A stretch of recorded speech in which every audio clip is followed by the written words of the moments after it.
Նոյան տապանի հյուրն է քաղաքական վերլուծաբան Բորիս Նավասարդյանը, զրուցելու ենք տեսակապով։ Պարոն Նավասարդյան, շնորհակալ եմ մեզ միանալու համար։ Բարև ձեզ։ Գյումրիում եւ Փարաքարում սպասվում են տեղական ինքնակառավարման մարմինների ընտրություններ։ Սրա շրջանակներում շարունակվում է քննարկվել Նիկոլ Փաշինյանի ելույթը Գյումրիում։ Նա մասնավորապես հայտարարեց, որ առնետները նկուղներից դուրս են եկել հանուն կոռուպցիայի, արշավի են մասնակցում, նախընտրական արշավի են մասնակցում հանուն կոռուպցիայի, Գողոնը եւ Թալանը պահելու եւ քաղաքացիներն իրենց ընտրությամբ պետք է նրանց հետ վերադարձնեն նկուղները։ Նախընտրական տրամաբանության մեջ գտնվող իշխանության վարքը ինչպես է գնահատում հայտարարությունները, արդյոք չկան խնդրահարույց կետեր Փաշինյանի հայտարարությունների հետ կապված։ Իհարկե կան խնդրահարույց կետեր եւ առաջին հերթին այն, որ եթե վարչապետը որևէ կերպ միջամտում է տեղական ինքնակառավարման մարմինների ընտրություններում, ցանկալի է, որ ինքը հանդես գա ինչ-որ կառուցողական գաղափարներով եւ առաջին հերթին ուշադրությունը դարձնի զարգացման ծրագրերի վրա, որը կարող է իրականացնել իշխող քաղաքական ուժը, բայց երբ հենց ամենասկիզբը ընտրարշավի սկսում է նրանից, որ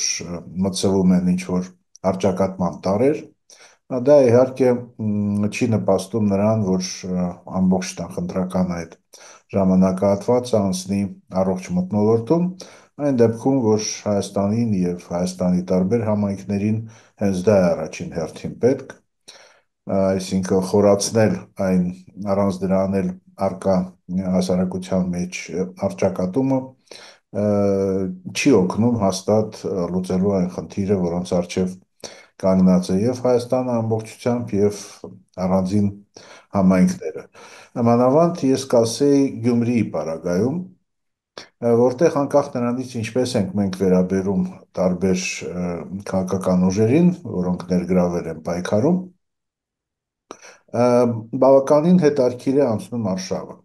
Գյումրիում, այսինքն բավականին նորարարական մոտեցումներ կան։ Սկզբունքորեն մեծ մասի ապագա քաղաքապետի տեխնացուների փորձում են հանդես գալ իրենց իրական դեմքով, ճանաչելի դառնան ընտրազանգվածի համար եւ հնարավորություն տալ մարդկանց կողմնորոշվել, թե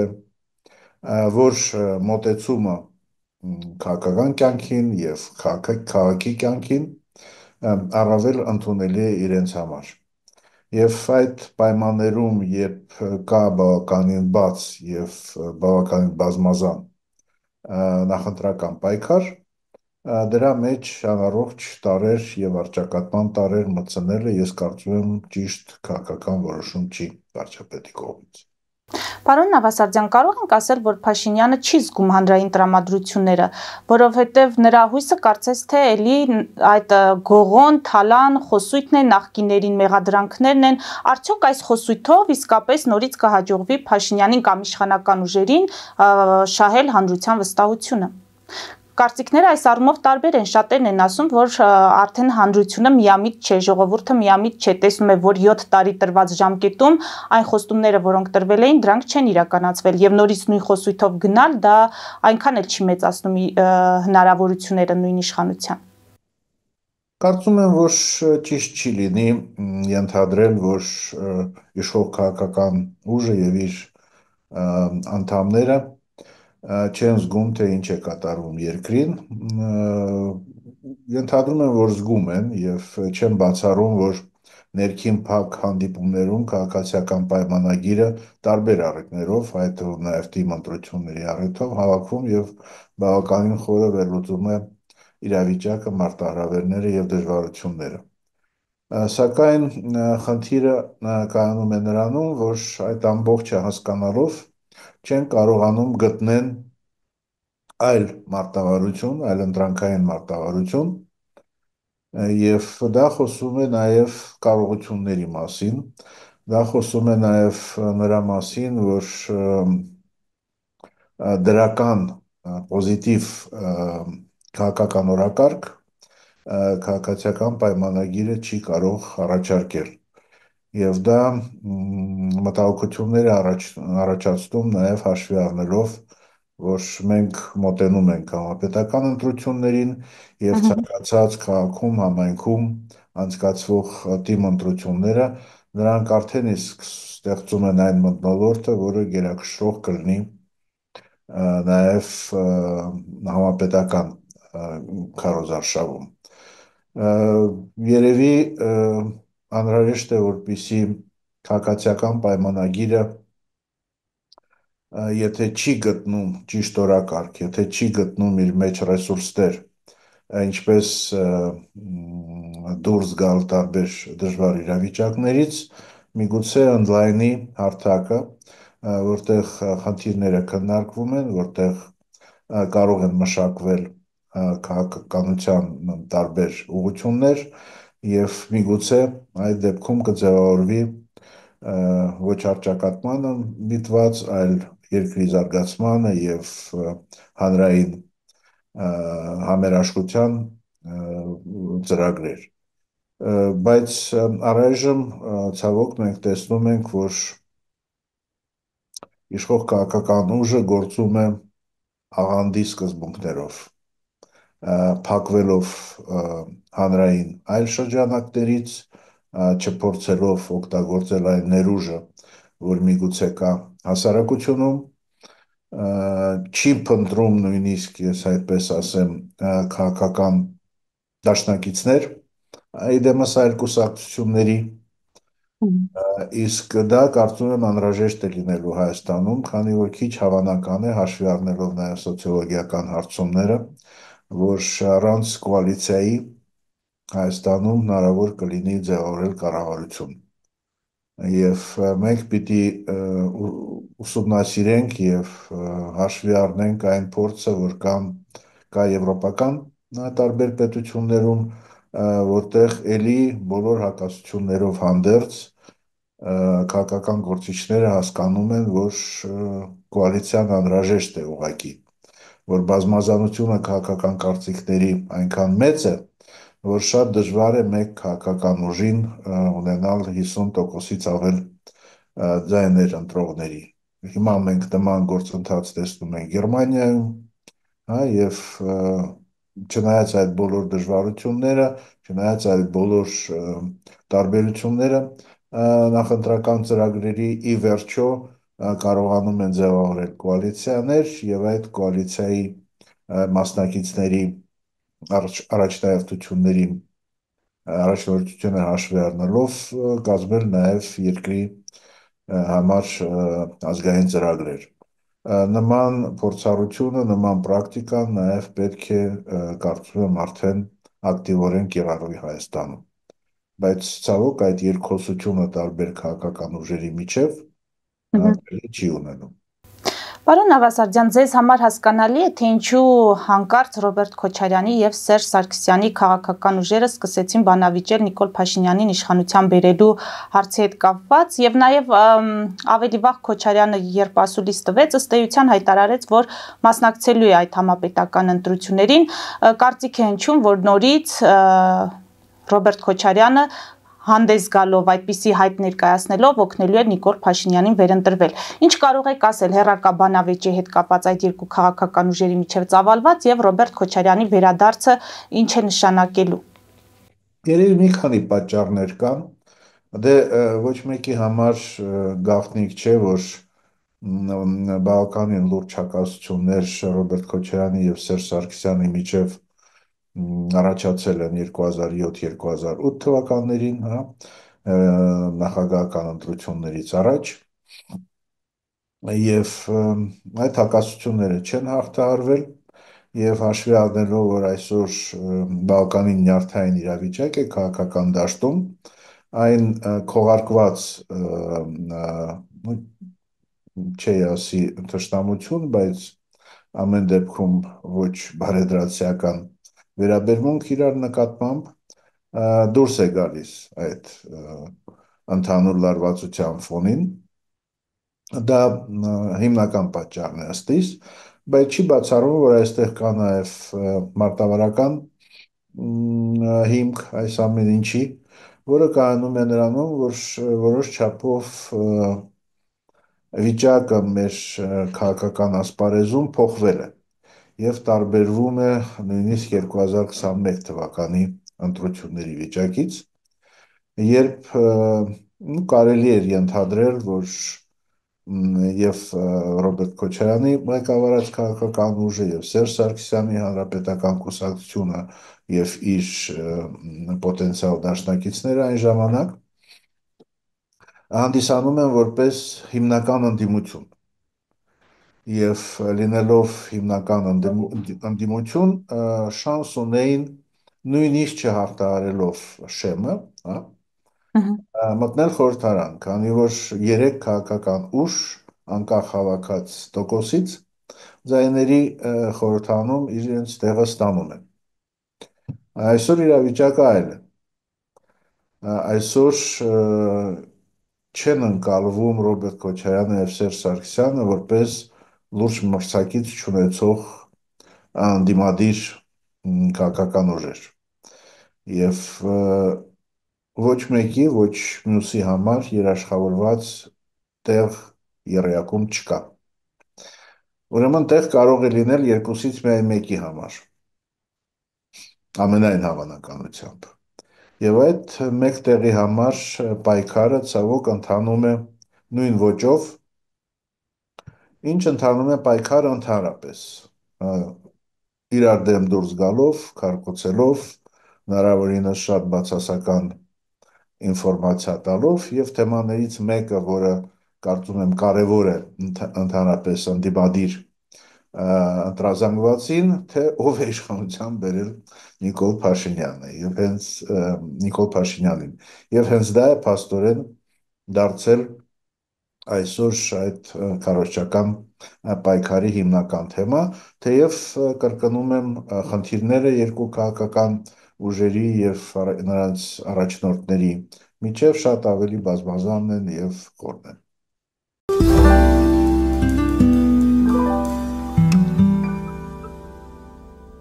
Jackpot հագուստի վաճառակենտրոնը վերաբացվել է Թահանգա քաղաքում։ Նոր տեսականի, նոր արժեքներով ու նոր զեղչերով։ Եվրոպական հագուստ եւ կոշկեղեն կանանց, տղամարդկանց եւ երեխաների համար։ Օծանելիք, ճամպրուկներ, պայուսակներ, գիշերանոցներ, գոտիներ եւ դրամապանակներ։ Մեծ ապրանքատեսականի, մեծ զեղչերով։ Համեցեք Jackpot Թահանգայում։ Հասցեն 7057 Foothill Boulevard։ Հեռախոս 818 813 2252։ Jackpot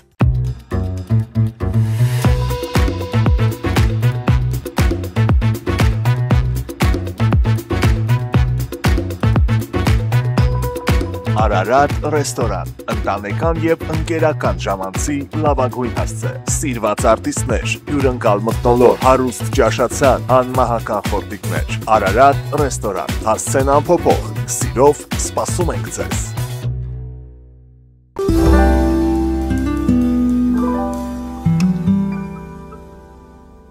Ավելի լայն թեմաների գալով, պարոն Նավասարդյան, Սաուդյան Արաբիայում այդ տեղի ունեցան Ուկրաինայի եւ ԱՄՆ-ի ներկայացուցիչների միջև բանակցություններ, արդյունքում Ուկրաինան համաձայնել է ընդունել 30-օրյա անհապաղ հրադադարի այդ առաջարկը ԱՄՆ-ի, ըստ ԱՄՆ պետքարտուղարի առաջարկը կփոխանցվի ռուսական կողմին եւ հիմա գնդակը Մոսկվայի դաշտում է։ Այս բանակցությունների արդյունքում ԱՄՆ-ն կվերսկսի հետախուզական տվյալների տրամադրումը եւ ռազմական օգնությունը Կիևին։ Հիմա Մոսկվայի պատասխանի առումով ինչ կարելի է ակնկալել, ինչ սցենարներ կարելի է պատկերացնել իրադարձությունների զարգացման եւ այս բանակցությունների արդյունքները դուք ինչպես եք գնահատում։ Նախ բանակցությունների արդյունքները ինչով են պայմանավորված։ Պայմանավորված են նրանով, որ հաշվի առնելով ԱՄՆ-ի նոր վարչակազմի եւ առաջին հերթին Դոնալդ Թրամփի դիրքորոշումները Ուկրաինան չի կարողանում լինել նույնքան սկզբունքային, որքան ասենք մինչև ԱՄՆ-ի վերջին ընտրությունները նախագահական եւ ստիպված է գնալ որոշակի փոխզիջումների, մանավանդ որ այդ փոխզիջումների վերաբերյալ խորհուրդներ ստանում է նաև եվրոպական առաջնորդներից։ Դա միգուցե այդքան տեսանելի չէ լայն հանրության համար, բայց ես կարծում եմ, որ խորհրդապահական զրույցների ընթացքում եվրոպացիները ասում են Ուկրաինայի ղեկավարությանը, որ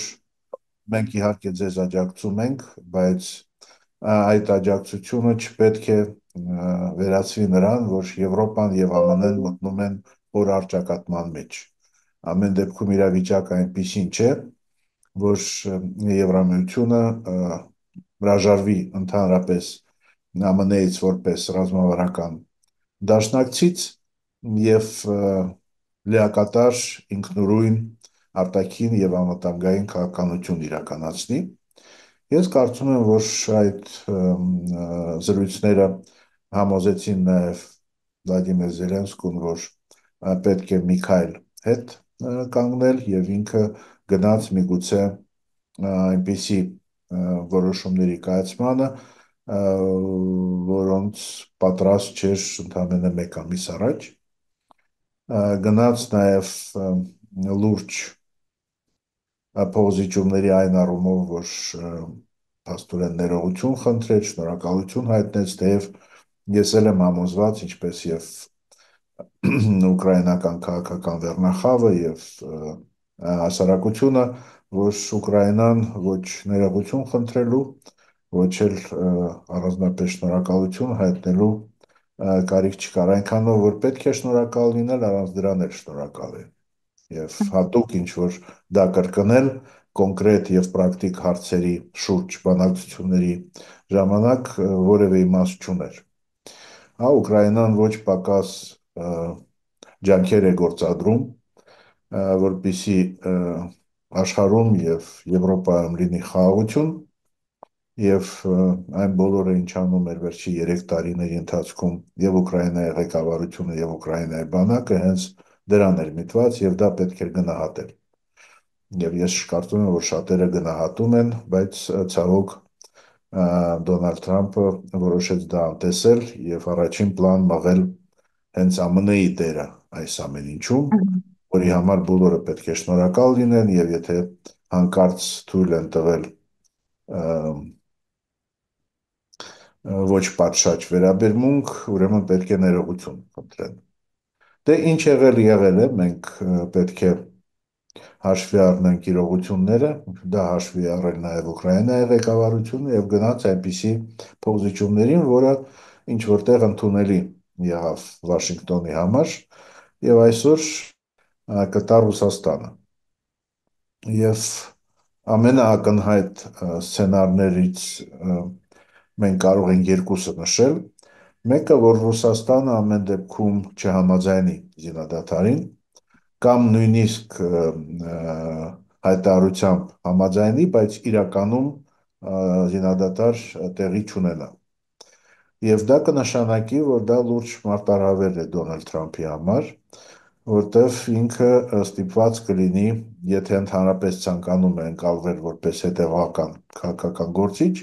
ինքը ստիպված կլինի արդեն որոշակի քայլերի, որը կլինի Ռուսաստանի եւ Վլադիմիր Պուտինի դեմ։ Դա, ինչպես նշեցի, մեկ սցենարն է։ Մյուս սցենարը նա է, որ Ռուսաստանը համաձայնում է զինադատարի եւ հնարավորություն է ստեղծվում արդեն բանակցել, թե ովքեր եւ ինչպես կարող են լինել այդ զինադատարի երաշխավորները, քանի որ առանց դրա չի ստացվելու։ Եվ առաջ է գալու հարցը, թե որ երկրները կարող են ուղարկել Ուկրաինա խաղապահ զորքեր։ Եվ այստեղ բնականաբար կլինեն հերթական բանակցություններ, հերթական հակասությունների դրսևորում, քանի որ Ռուսաստանը արդեն նշել է, որ չի համաձայնի, որ խաղապահները ներկայացնեն ՆԱՏՕ-ի անդամ երկրներ, բայց հստակ այլընտրանք այստեղ չկա։ Շատ դժվար է պատկերացնել, թե ոչ մի բան չեն կարող բացառել, որ նման դերակատարությամբ հանդես կգա, ասենք, Չինաստանը։ Եվ նույնիսկ եթե ունենա նման ցանկություն կամ պատրաստակամություն, խիստ կասկածելի է, որ դրան համաձայնի, ասենք, Դոնալդ Թրամփը եւ եվրոպական այլ երկրներ։ Ահա։ Այսինքն, թեև զինադադարի վերաբերյալ լինի համաձայնություն, դրա իրացումը հողի վրա շատ դժվար կլինի, եւ նույնիսկ եթե 30 օրերի ընթացքում իրոք նվազի լարվածությունը ռազմաճակատում, վերականգնման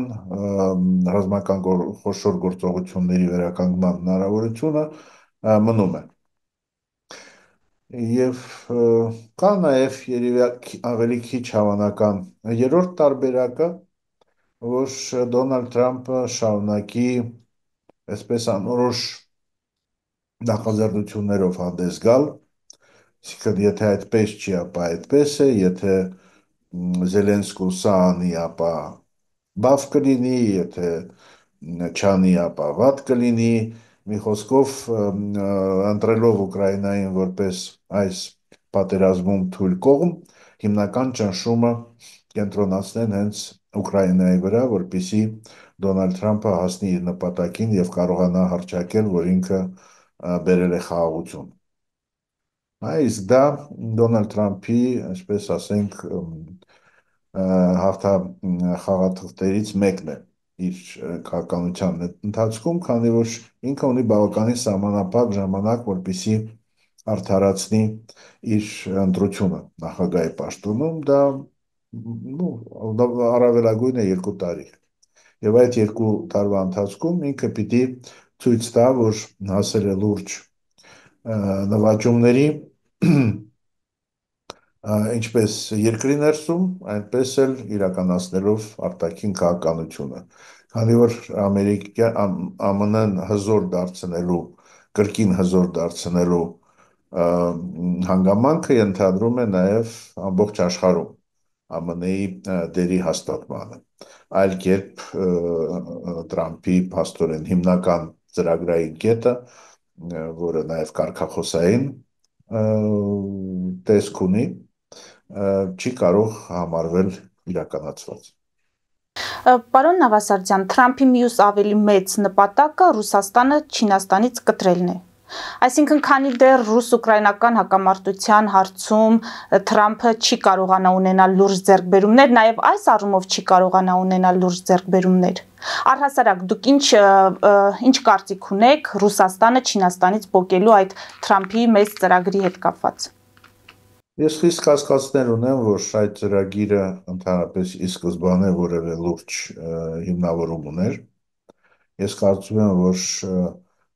բոլոր դժվարություններով հանդերձ ռուս-չինական հարաբերությունները այնպիսի խոր արմատներ են թողել վերջի առնվազն 20-25 տարիների ընթացքում, որ դրա այլընտրանքը գտնելը կամ առաջարկելը Ռուսաստանին շատ բարդ կլինի։ Այստեղ մենք պիտի նկատի ունենանք եւ Չինաստանը որպես Ռուսաստանի համար շատ դժվար, բայց կայուն գործընկեր, այսինքն Ռուսաստանում կարող են համոզված լինել, որ Չինաստանի քաղաքականությունը, առաջնահերթությունները, ակնկալիքները գործընկերոջ նկատմամբ չեն փոխվի բավական երկար ժամանակ։ Եվ հաշվի առնելով, որ առանց դրան էլ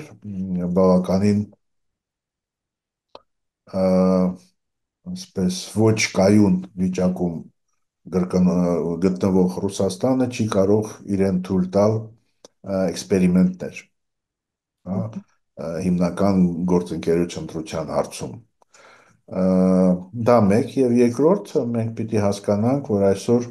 Չինաստանը ունի բավականին լուրջ ազդեցության լծակներ ռուսական քաղաքական վերնախավի վրա։ Եվ ինչ որ որոշումներ, որոնք պետք է կատարվեն, եթե Ռուսաստանը թեքվում է դեպի ԱՄՆ, ուղղակի այդ որոշում կայացնողների կողմից շատ դժվար է ակնկալել։ Նրանք ունեն նաև անձնական պարտավորություններ եւ դժվար թե համարձակություն ունենան դրանք խախտել։ Իհարկե, այստեղ կարող է լինել ինչ-որ միջին տարբերակ, որ Չինաստանն էլ ընդունի, որ որոշ ներդրումներ ԱՄՆ-ից բերելը Ռուսաստան իր համար ընդունելի է, եւ հաշվի առնելով, որ ռուսական քաղաքական վերնախավում կա թեւ, որ կողմնակից է երկիրը նորից բացել արևմտյան եւ առաջին հերթին ԱՄՆ ներդրումների համար, համապատասխան լոբինգ հիմա իրականացում է նաեւ Կրեմլում եւ նրանք մրցակցության մեջ են այն թևի հետ ռուսական քաղաքական վերնախավի, որը գտնում է եւ շահագրգռված է դա ռազմաարդյունաբերական համալիրի ներկայացուցիչներն են հիմնականում եւ նույն որոշակի գաղափարական կաղապարների մեջ գտնվող խանձիկ, որ պետք է շարունակել պատերազմել Ուկրաինայի հետ, մինչեւ այդ երկիրը չընդունի, որ ինքն էլ է Ռուսաստան կամ Ռուսաստանի մաս։ Եվ այդ մրցակցությունը իհարկե գնում է, բայց այդ մրցակցության բովանդակությունը ամեն դեպքում չի կարող լինել կամ վերջնարդյունքը այդ մրցակցության չի կարող լինել այնպիսին, որ Ռուսաստանը պարզապես հրաժարվի Չինաստանից, հա։ Դրա հավանականությունը, կրկնում եմ, ես շատ ցածր եմ համարում եւ դա այն ռիսկերից է, որի առջև կանգնած է Դոնալդ Թրամփը, քանի որ ընտրելով սա էլ որպես իր գերակայություններից մեկը, ինքը չի կարողանալու դրան հասնել եւ դրա մասին զեկուցել ամերիկյան ընտրազանգվածին, որը շուտով գնալու է նաեւ կոնգրեսի ընտրությունների, հա, շուտով նկատի ունեմ 2 տարի հետո։ Եվ շատ կարճ ամփոփելով մեր զրույցը, պարոն Նավասարդյան, ուզում եմ գերիների թեմային անդրադառնանք։ Հիմա այս հարցում լուծումներ կան թե չկան։ Մենք տեսնում ենք, որ հայ ռազմագերիների նկատմամբ ընթանում է շինծ ու դատավարություն, Ռուբեն Վարդանյանն է արդեն 22 օրից ավելի հացադուլի մեջ։ Այս հարցին լուծում կա այս աշխարհաքաղաքական զարգացումների, այս անորոշությունների ֆոնին։ Հիմնական խնդիրը լուծումներ որոնելու տեսակետից այն է, որ աշխարհի ուժեղների ուշադրությունը այլ տեղ է հիմա։ Եթե ամեն ինչ հանգիստ լիներ մեր շուրջ եւ այդ հարցը հնարավոր կլիներ դարձնել բոլորի հետաքրությունների, ասենք, կենտրոններից մեկը, միգուցե լուծումներ իրոք հնարավոր էր գտնել, հնարավորինս մտցնելով այս գործընթացի մեջ իրավական բաղադրիչ, որպեսզի լինեն այնպիսի դիտորդներ այդ դատավարություններում, որոնք կարողանան տարանջատել քաղաքական մեղադրանքները, որոնք ներկայացվում են եւ բնականաբար հիմք չեն կարող դառնալ նորմալ դատական որոշման համար, տարանջատել իրական հանցագործություններից եւ իրավունքի խախտումներից, որը առայժմ տեղի չի ունենում, բայց դա երևի այն հիմնական թեման է, որը պետք է հետաքրքրի Հայաստանին եւ պահվող անձանց եւ դատավարության տակ ընկած անձանց պաշտպաններին բոլոր։ Եվ պատահական չէ, որ Ռուբեն Վարդանյանի այդ կոչը կամ ուղերձը մի քանի օր առաջ ինչ որտեղ շեշտը դրվում էր հենց դրա վրա։ Դատեք ինձ նրա համար, ինչ ես խախտել եմ, հա, ինչ օրենքներ որ ես խախտել եմ, մի դատեք նրա համար, ինչ ես չեմ կատարել, հա։ Ու ես հիմա բառացի չեմ հիշում, բայց մոտավորապես միտքը դա է։ Եվ ես կարծում եմ, որ այդ մոտեցումը եւ փորձը ներառել գործընթացի մեջ որքան հնարավոր է միջազգային հանրությունը հենց դրա վրա պետք է շեշտված լինի, որ իրավական հիմքերով գնա գործընթացը, այլ ոչ թե դառնա քաղաքական տրիբունալ, հա, որևէ ընդհանուր բան չկա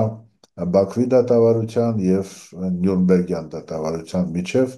որին հղումը պարբերաբար կատարում է Ադրբեջանը, քանի որ իրավիճակը միանգամայն եւ սկզբունքային տարբեր է։